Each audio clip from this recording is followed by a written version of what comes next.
સુરતમાં શિવશક્તિ ટેક્સટાઇલ માર્કેટયાર્ડમાં હજી પણ એક દુકાનમાં ધુમાડો દેખાયા।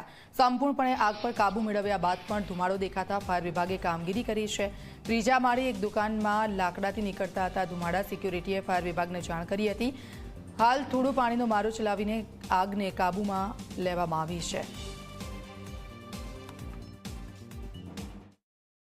સુરતના રિંગ રોડ શિવશક્તિ માર્કેટમાં આગની ઘટના બાદ ફાયર વિભાગે સંપૂર્ણપણે કાબુ મેળવી લીધો હતો, પરંતુ ફરી આજે 3 જેટલી દુકાનોમાં ધુમાડો નીકળ્યો છે અને ફાયરના જવાનો દ્વારા પાણી મારીને જે છે કુલિંગની કામગીરી જે છે અહીં કરવામાં આવી રહી છે। મહત્વની વાત એ છે કે માર્કેટની અંદર જે રીતના આગની ઘટના બની હતી અને 5 માળની બિલ્ડિંગમાં સંપૂર્ણપણે મોટાભાગની દુકાનો બળીને ખાક થઈ ગઈ હતી અને ફરી આજે 3 જેટલી दुकानों धुमाड़ो निकले छे।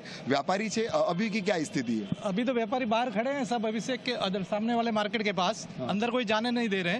जब जाने देंगे तब इंश्योरेंस वालों को साथ में लेके जानकारी लेंगे। अभी फायर की ओर से कुछ कामगिरी की जा रही है, क्या कुछ सामने आया है? सामने तो मैं तो अभी आया हूँ, मेरे को इतना मालूम नहीं है। कुछ 3 दुकानों में 3 दुकान में अभी आग लग रही है, धुआं आ रहा है। अभी पानी छाटना चालू किया है, अभी वापस पानी चालू किया है फायर का।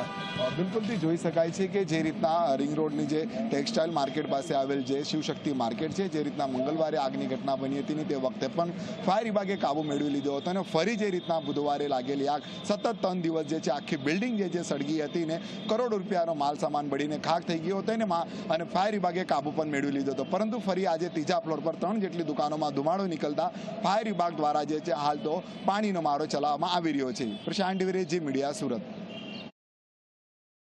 एक जगह एक दुकान में पाछो धुमाड़ो निकलतो હતો, अमने जाण करी आ लोकोए એટલે અમે પાછો ઉપર ગયા અને આ ધુમાડો જ્યાં નીકળતો હતો ત્યાં જઈને અમે આ કામગીરી પૂરી કરીને આવ્યા છે। એક જ દુકાનમાં હતો એટલે એને પાછો લઈ દીધો આપણે। એટલે એક જગ્યા થોડુંક ધુમાડો જો એટલે જે લાકડા હોય ને એમાં કંઈક ચાલતું હતું, પાણી મારી દીધું છે, હવે પતી ગયું છે, એવું કંઈ નથી।